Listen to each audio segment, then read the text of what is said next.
Welcome to the Mother-Daughter-ish podcast. It's your mama's favorite podcast. And the podcast your daughter always wanted. This is Miss Dawn. And Angelique. From the 713. Houston, y'all.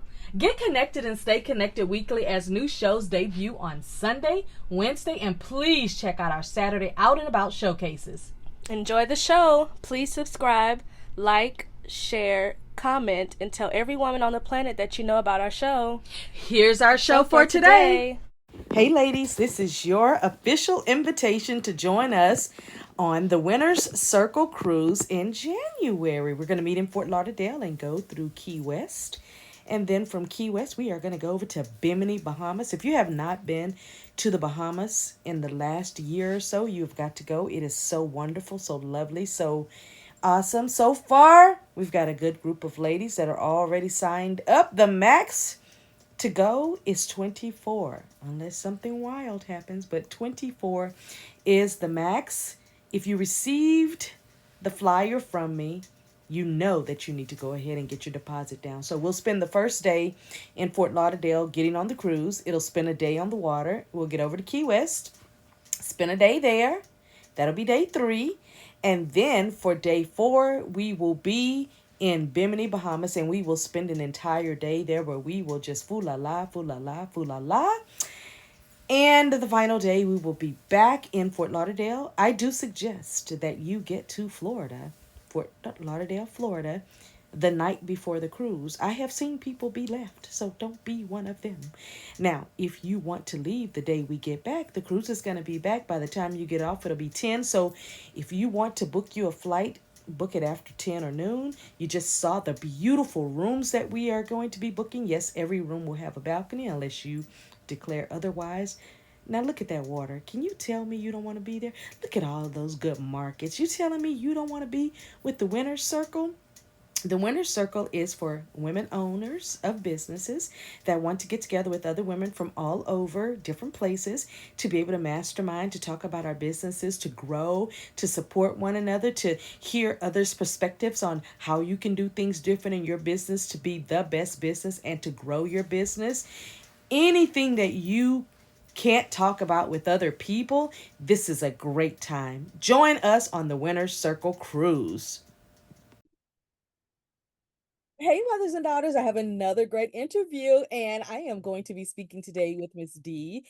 D's professional. Her name is Miss Carol Burgess, and she is in Miami, Florida. Y'all know I've been bringing people from just everywhere, all walks of life, and today's topic is going to be one of those that'll be very important as well. Thank you, Miss Carol, for joining today.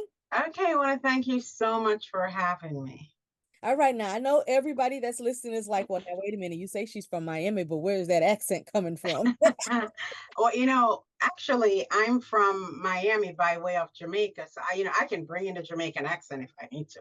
Got it. So, I had a couple of people that were inquiring yesterday. I was talking to a lady that was from the Bahamas, and they kept saying, what is that accent? What is that accent? I said, well, she's actually from Trinidad. She just moved to the Bahamas, and she might be getting married, so she might end up in New York. I said, so Oh my God. Yeah, she's just a traveler, and I've known her now since like 2017, and she's really a cool lady. But I want to talk about your business. And the reason I want to talk about your business is because it's a very, very hot button topic. It is something that has, been on the screens for everybody to see. It's something that's happening. And I don't care what state you're in, you're being, with the topic and the conversation. We've always known that, people go through particular processes to get their citizenship and things like that, but you are in the thick of it. So let's talk about your business and what you do in the space that you have a business in. Okay, well, thank you again.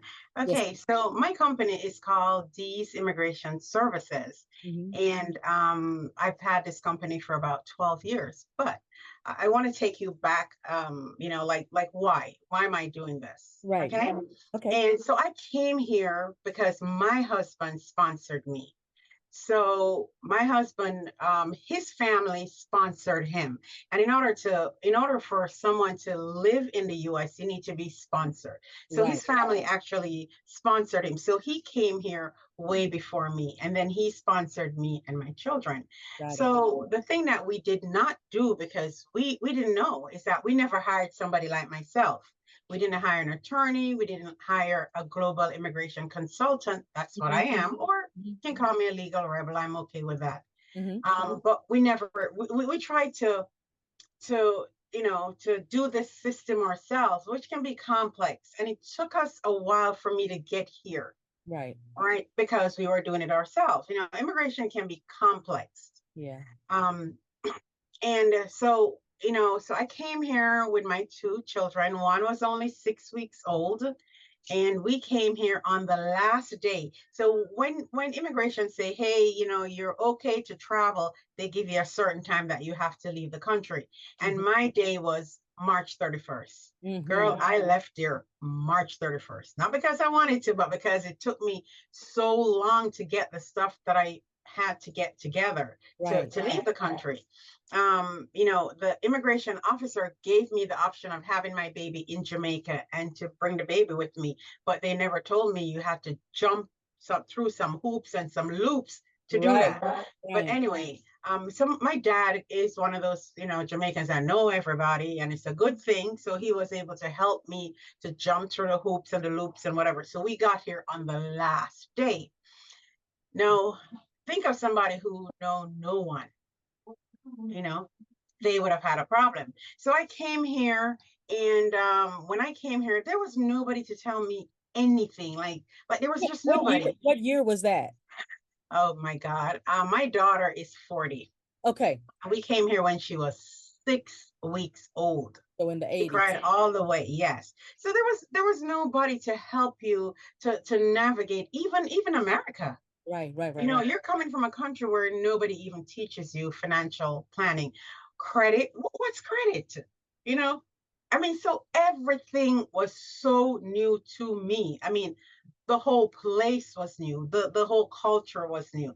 So you can imagine it took me a little while with two babies just to even get in the groove.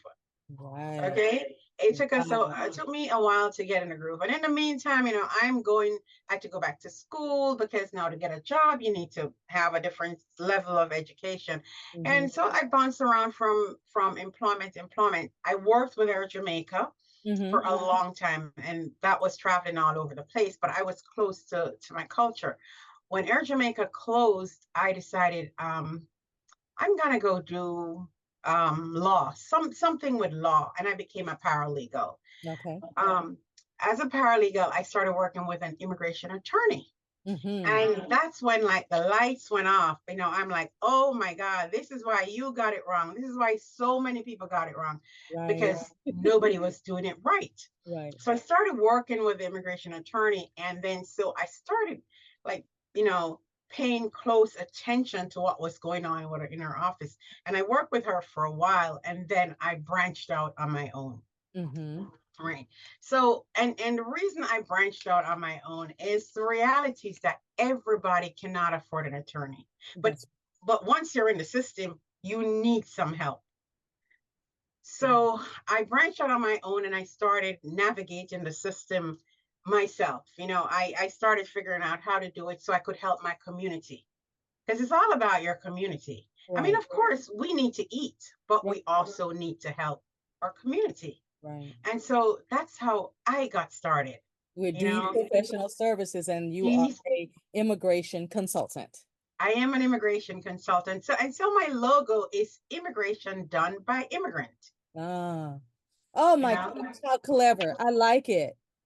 I like it because it's the truth. It's kind of like when I talk about my travel. When I talk about the podcast, I say podcast for women by women, and I say it's for every woman on the planet, because you're either a mother or you're a daughter. You're one of the other, so that means that's mother and daughter. That's right. That means that's every woman on the planet. You're every woman on the planet. Other. That's right. So I love that Immigration by Immigrants. I love that logo. I just told you a few minutes ago. I'm like, I love that logo in the back. Yeah. So actually, that is the logo, Immigration Done by Immigrants. And so, immigration is so and it's a lot in the news right now, but there's so many different parts to immigration. So you can come to the US so many different ways. Now, we're not talking about how our foreparent got here, because Yeah, of course they were forced to come here. yeah. And of course they built this nation, Right. you know, and so why shouldn't their kids be able to come and enjoy what they built? That's how I look at it, Yeah. you know. Now, a lot of people, Don, will say, oh, you know, the immigrants take away. But a lot of people, they say, oh, they take away our jobs, they take away our healthcare, they take away. But in reality, a lot of people don't know what the immigrants give. Now, You're right. They never talk about that. what they give. Now, do you know that? So and I was talking to a friend of mine this today, you know, the same topic about immigrants taking away the jobs, and we're saying, but who cuts the canes? Because nobody here wants to cut the cane. Nobody wants to pick the corn. Nobody wants to pick the strawberries. Nobody wants to do that. So since nobody wants to do that, they hire the immigrants to do it. All right, because nobody here wants to do it. They have the help sign and nobody shows up. So they hire the immigrants to do it. So the immigrants do it. Do you know that they have to pay taxes and they pay Social Security? Yeah. So they pay into the system. Yeah. Now, when their visa is done, these people go back home to their country. Yeah. They may come back the next year. How long does that visa normally last? It depends. It depends on, like, if somebody got them to cut some cane, and you know the guy will say, oh, my plantation takes about 2 months. He'll bring them up for 2 months. Okay. Right. Okay. In that time they're working, so they're paying taxes, and I mean they're paying federal taxes. They are paying Social Security now, and Medicare. But do you know they would never be able to use that Social Security? Right. Right. So think about the millions of immigrants that come here and work. Some of them work for 15 years. And then, you know, because they'll come every year. I've met immigrants that's been coming here for 20 years. They come here to work in a hotel for 20 years. And they'll come here for 6 months out of the year. They will never be able to claim Social Security. Wow. You know, it's so wild how when you don't know the journey that they go through, and when you see it, it's surprised. Like the last time I had a job was in the early 90s. So the application process was different. There were certain questions that were on there. But my son was getting a new job maybe about 4 years ago. And he said, Mom, I want you to look through this. And I saw this little area that said, will you need to be sponsored? I promise you, I didn't know what that meant. He was like, Mama, I think they're saying like if you come from another country or something and you need permission to come here to work. I was like, son, I've never seen that before because I haven't seen an application since the 90s. So I didn't know what that meant. And so my daughter was also saying, she was like, yeah, at the hotel that I work at, when they bring people from China or from other countries to speak a different language because it's an international hotel, she's like, yeah, sometimes they'll pay for their place to stay. They will sponsor them for a year or two, and then they either go back home or they go to another country and or work. they go to another country. And I was just like, wow. But I'm going to tell you something. What you just said, I didn't even know about them having to pay into a system that they will never be able to get a return off of. I promise you, I didn't know that. I mean, and a lot of people don't know that. So that's what I'm saying. They talk about what the immigrant takes away. They're taking my job, they're taking my stuff, but they're giving into the system. When they come here, they are paying taxes and they get nothing from it. A lot of these employers, when they bring them up, they have to pay for their room and board. Right. You know, so okay, so immigrants come that way. That's employment-based immigration. But what I do is totally different. I do family-based. So immigration is built on the concept of family reunification, right? So they believe that family should be together. And you know, you're a mom like I, and we feel that our families are supposed to be together. To me, family is everything. Right. Right?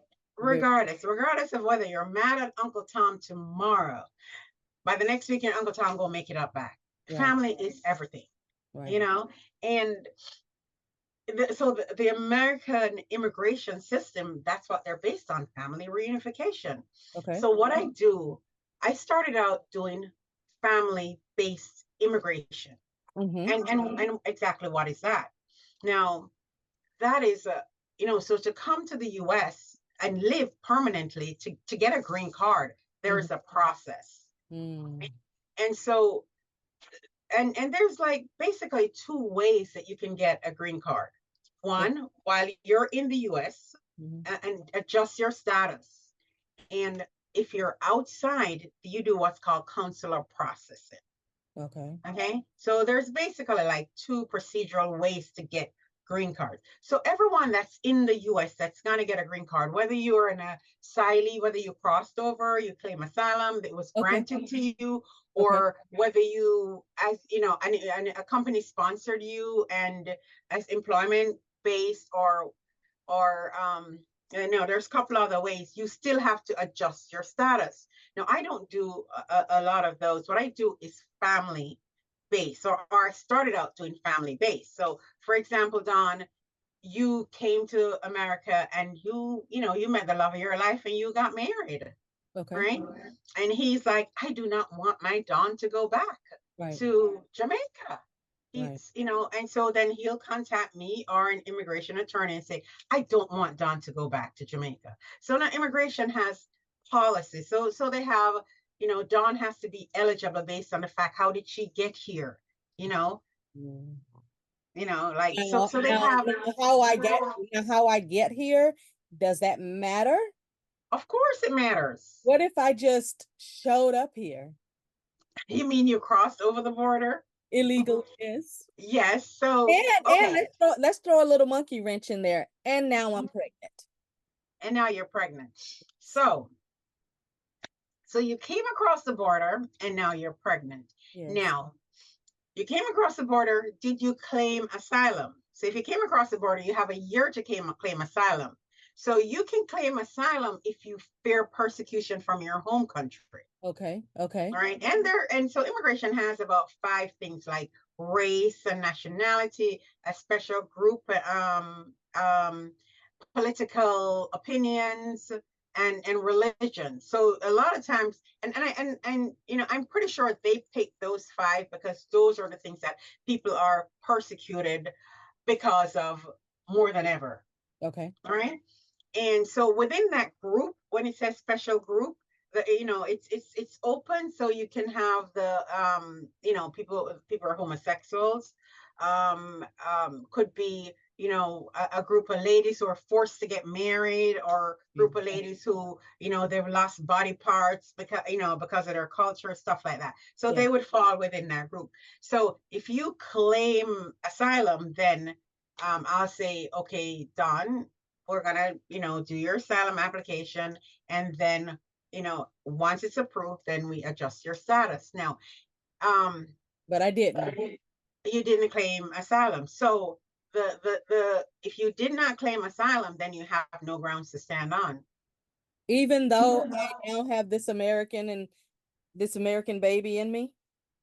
Even though you have that American baby in you. So and here it is. And we're gonna get married. But if you got married now, so you got married to the dad, right? Yes. You cannot adjust your status here. Wow, a monkey wrench. You cannot adjust your status here. But I would do your documents. I would request a waiver. And then once it's approved, I'll send you back to Jamaica and you get your papers and you come back to your husband. Gotcha. Now, that's a lot of rules. It's a lot of, but what is a nation without rules? I know. Think about it. I know. There has to be rules and guidelines, just to make this to streamline it the right way. But so the big announcement that President Biden made on the 18th. If you came across the border 10 years ago and you got married to a U.S. citizen, right? You do not have to go back. Remember I said I was sending you back to go get your documents? You can adjust your status here. Okay. So according to President Biden, he said there's 500,000 women or men who came across the border, got married 10 years ago, and they're in limbo. They're in limbo. They're waiting to go back home. Some of them are afraid to go back home to get the documents to come back. So he's basically giving these people a chance to say, hey, since you're here, you're married to an American citizen, right? You are married to an American citizen. Why not just get your documents here? And I applaud him for that.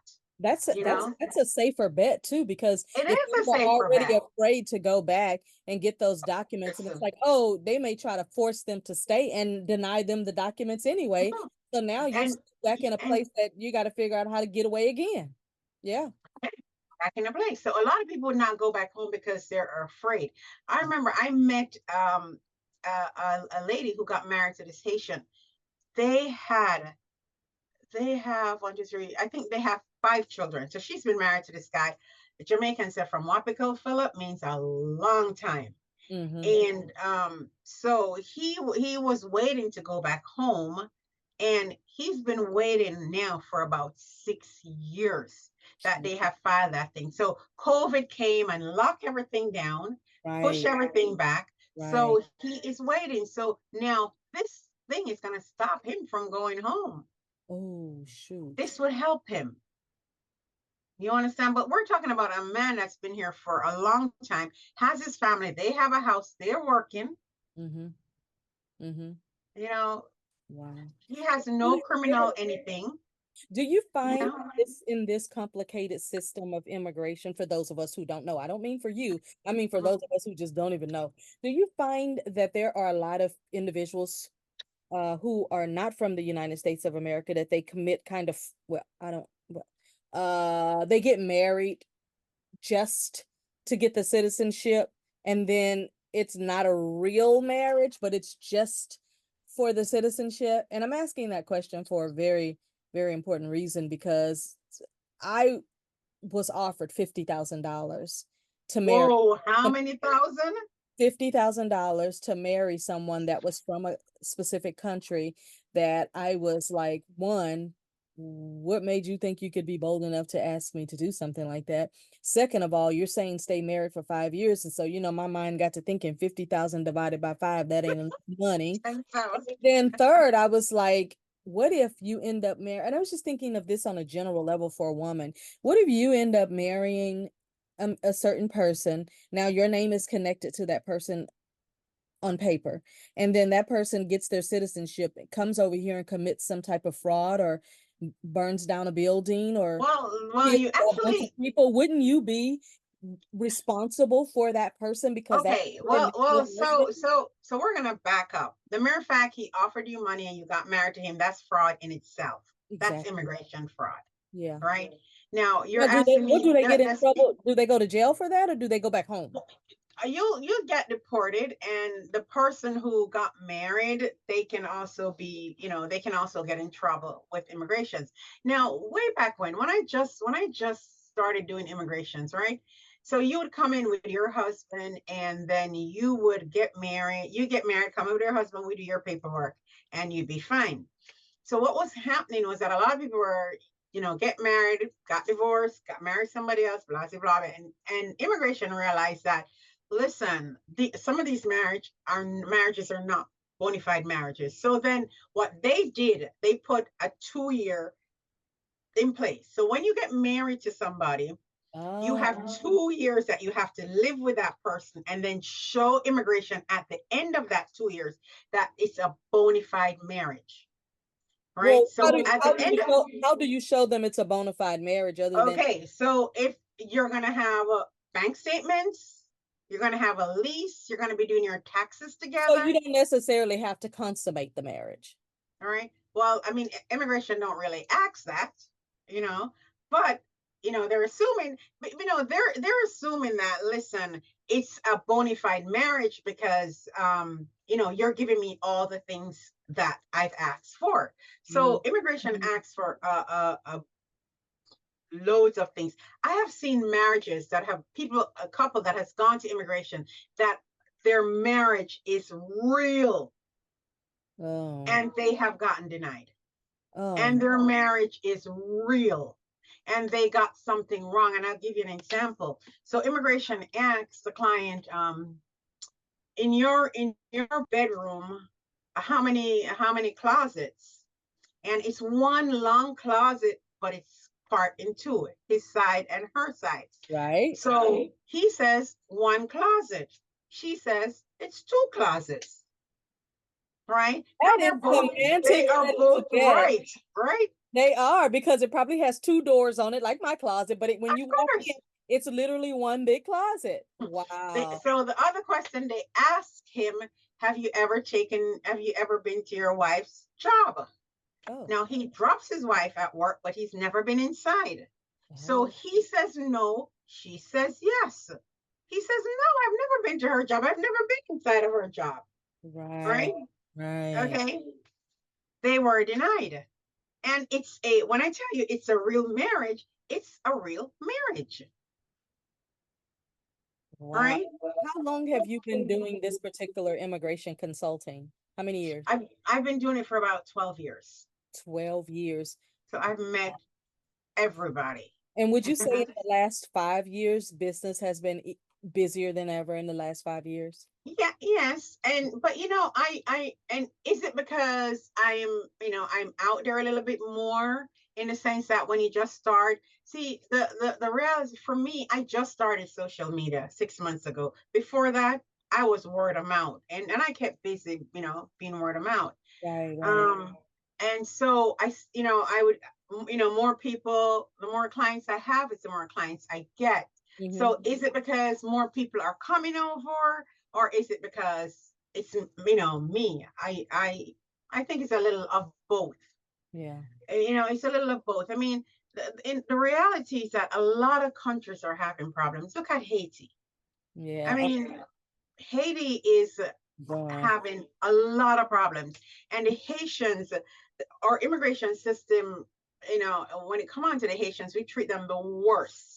That's a shame, because Miami and Fort Lauderdale and all of Florida has so many Haitians. Every time I go there, my drivers are always Haitian, because we always talk about, because I had, and they are the sweetest. Oh my gosh, the sweetest. This last young man, he was telling me about, he said, when you go to Haiti, he was telling me, I said, do you mind if I record you so I can remember all these islands you're telling me to go to? He was like, yes, ma'am, absolutely. We just got to talking. He told me he was in real estate at first. He told me he got hurt and now he's doing Uber. And we just were talking. He was every time I get a driver and they're from Haiti, they are the nicest people.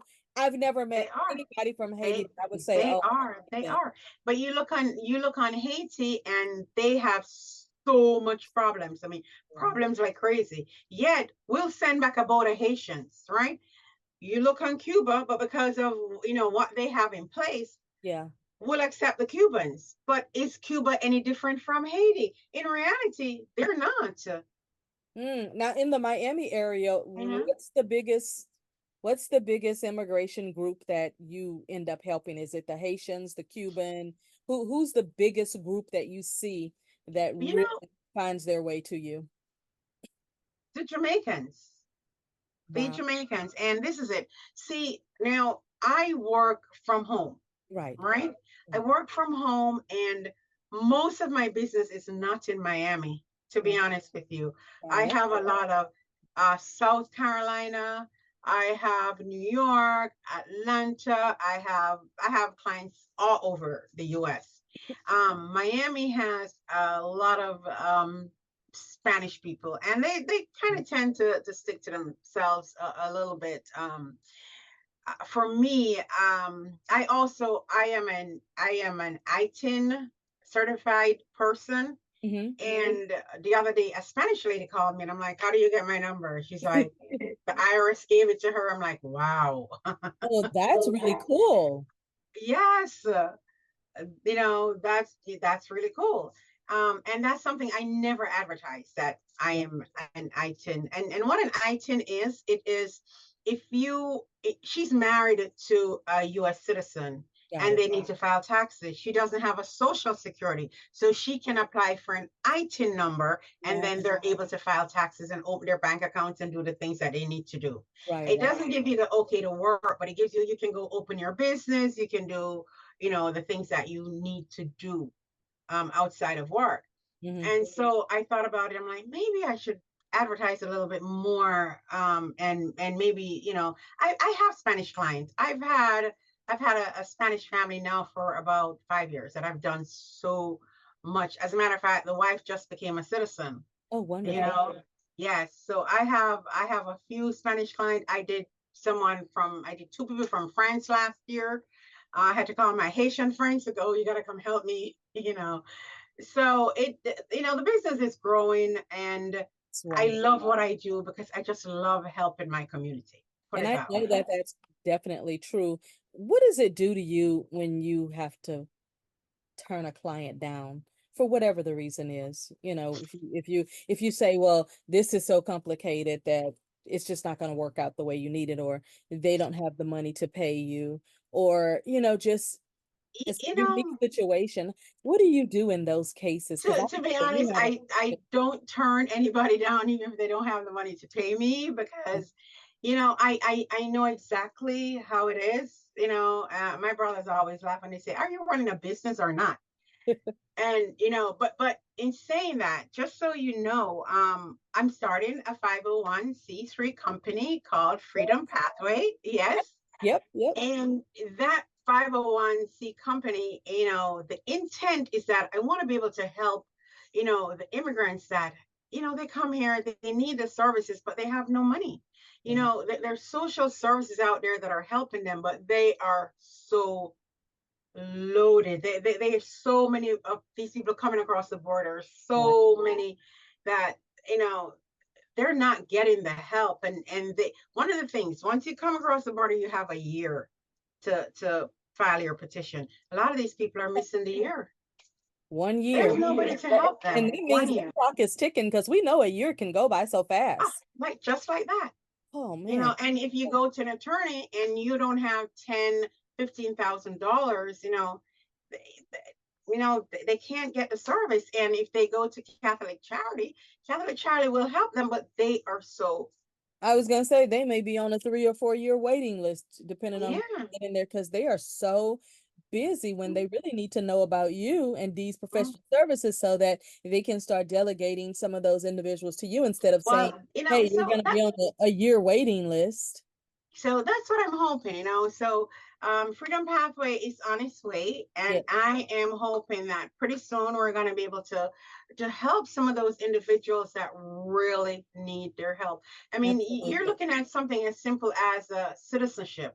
When I came to the U.S., it was $45 for citizenship, right? When Trump was in the other day, he brought it up to $1,200, and then they took him to court. And they from $45 to $1,200. I mean, it kept going up and up and up and up till it got to 12. It was at 7, and he took it to 12, and then a couple of people took him to court, and so the 7 was locked in. No, but a lot of people just cannot afford it. $700. Yes. Now, does that mean $700 per person, like mom, dad, per 5 person? Mom, dad, 5 kids. Well, it depends on the age. It depends on the age of the children, because the children can get citizenship based on their parent. But I'll give you an example. I had a guy came just yesterday. I met with a guy who needed to get his citizenship done. And so I said to him, can you even just come up with the fees? And he gave me a part. He says, I'll bring up the rest next week. Yeah. And this is just to do his citizenship. Yeah. Wow. Now, can individuals have dual citizenship? Well, most countries don't really care. America tells you, no, you cannot. But in reality, America is, if you're American, you're American. But the fact is that if I went back to Jamaica tomorrow, they're never going to say, oh, Carol, you can't come in. I just started, hey, man, what's up? My Jamaican accent, or show my Jamaican passport, which I don't have. But you show your Jamaican passport, Jamaica will let you in. Exactly. As a U.S. citizen, you can stay out for as long as you want. When you come back, they will let you in. And that's another thing. So a lot of people don't get their citizenships. They get of age, they go home, they get sick. I have a client that went home, got sick, he couldn't come back. Once you can't come back, you lose your social. Really? Yes. So it's important to have your citizenship. So I'd love to be able to have citizenship drive, to be able to help those people, you know. Yeah, I love It's that. all about the community. Yeah, It is all about our community. it really, really You know, is. it Wow, that is really so is. interesting. What else would you like to share with us about your immigration consulting business? Because I'm telling you, you have really enlightened me because you've said so many things that I'm just like, I wasn't aware of that. I wasn't even aware of the fees. Let me tell you how dumb I am. I thought it was free. No, I thought the only time you had to pay was when you have to pay someone to do the documents and everything for you. But I thought that, no. yeah, no, I All the didn't know that there were applications, like filing fees, and I thought it was free as long as you get somebody to do the paperwork. And of course, you got to pay somebody to do the paperwork if you don't know how to do it. But no, I didn't know there, that there was a fee. there is a fee. And so if back to you coming to me with your husband to Yeah. file the documents. For the basic documents, the immigration fee is $2,375. Okay, that's not my fee, that's immigration fee. Now, so for example, the other day when President Biden, was saying that we needed to, stop people from coming over the border. And my take on this is that you guys make so much money. Instead of stopping people from coming over the borders, why don't we put more people at the borders to review these people, just to you're coming across, hey Don, let me see, instead of stopping them, put more agents on the borders. Why can't we do that? You know, I don't even know. to get a visitor's visa, you have to pay for it. Yeah, yeah, yeah, yeah. And Yeah, and I know and that from travel. So yeah, I do know that, but okay, and I so didn't know so that. you figure 100 people go to get a visitor's visa. Maybe 10 of them is getting it, but you made money off 100 people. Right. So you are making the money. Why can't we put agents out there and have them screen these people that are coming through, instead of these people are coming through Mexico, they're coming through these places, they're sleeping on the ground, they're getting raped and all of that. I Mm. mean, come on. And then you're gonna say you can't come. Put people out there. Put the workers out there to screen them. We can't afford to do it. Stop sending money to some of these places that we're sending and put it on the border. Right, because the amount of money that we have sent to other places, the way they print that so quickly, but then the US, like in Houston, our mayor said, "Oh, Houston is broke," and I'm thinking to myself, how is it that you could ever claim broke when we just gave billions and billions and billions 5 or 7 times already to other people? You better never say we're broke when we're giving money to other people. When My how do you my send point, money somewhere else and you don't take care of the people and you don't. right here? Mhm. I don't get that at all. So it just angers me whenever I hear them say like the US is in so much debt and the US is, so many trillions of dollars. And I'm just like, you gave away trillions. You could have printed that money You and gave away trillions. yeah, Don, one of the things I've lived in America for a long time, and I've never not have a job. right. And I don't know. As a matter of fact, there are times that I had two jobs, Yeah. you know? Yeah. And Yeah. as a matter of fact, even now I still have two jobs because I'm a tax preparer. Yeah. And most Jamaicans, we come here, and it's not just Jamaicans, you come from another country, you come here for a better life than Mm, what you had at home. So they come here and they work like crazy. They mhm. don't they make jokes about how many jobs a Jamaican have. So Yeah. these people come in Yeah. and they will work. Right. They don't sit home. They don't want government grants and benefits and all of that. Not grants, benefits and stuff. It's Yeah. not something that we're used to. We will work. The immigrants will come here and they will work, Absolutely. just to make sure that they can eat and live and do, whatever it is that they want to do, have a comfortable life. And Exactly. and that's all they want to do, come here and have a comfortable life. And they're not taking anything from anybody. They're adding to the system. If you look on the DACA, the kids from the DACA children, and that Right. was the couple of years ago with those kids. Right. Those kids are doctors and lawyers, and they have no residency. But these kids are doctors and lawyers, and they've bought homes and they've bought cars and they've invested so much in our system. I did a paper on that. And why is it that we have not offered these kids? They've been in the system since 2012. I think DACA is about 2012. And so we keep renewing their stuff. Why isn't there something to offer them citizenships or green cards. Exactly. Sometimes we have it so wrong. We're in, the people who we put in offices, they're worrying about the same thing. What flag we're going to fly? Come on. They're worried about the wrong thing sometimes, One thing you that is know, true. Wow, I you know, that, mhm. the work that you do, I'm telling you, it's very valuable and it's very necessary.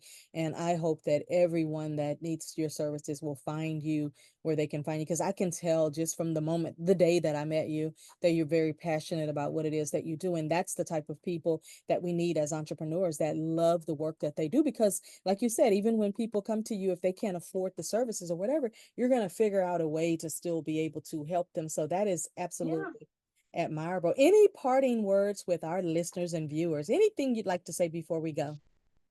Well, so I just started my Instagram page a couple months ago. And Mhm. so, they can follow me on Instagram. Right. It's D. We're gonna put all of Okay. your social media hyperlinks Mm-hmm. in the Right. description, your And website, everything. and for me, I treat people the way I want to be treated. That's right. That's how I treat everybody the way I want to be treated. And I think if we all thought that way, let Right. me treat Dawn how I want to be treated. And Dawn is going to say, let me treat Carol how I want to be treated.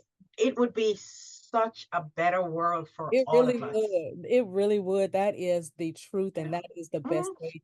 All right. Well, we will end the show. Okay. Here. Thank you, Miss Carol, for being on the show today. Well, Hey, and thank you so much for having me. absolutely. I couldn't finish out this month without having you on here. I told you that.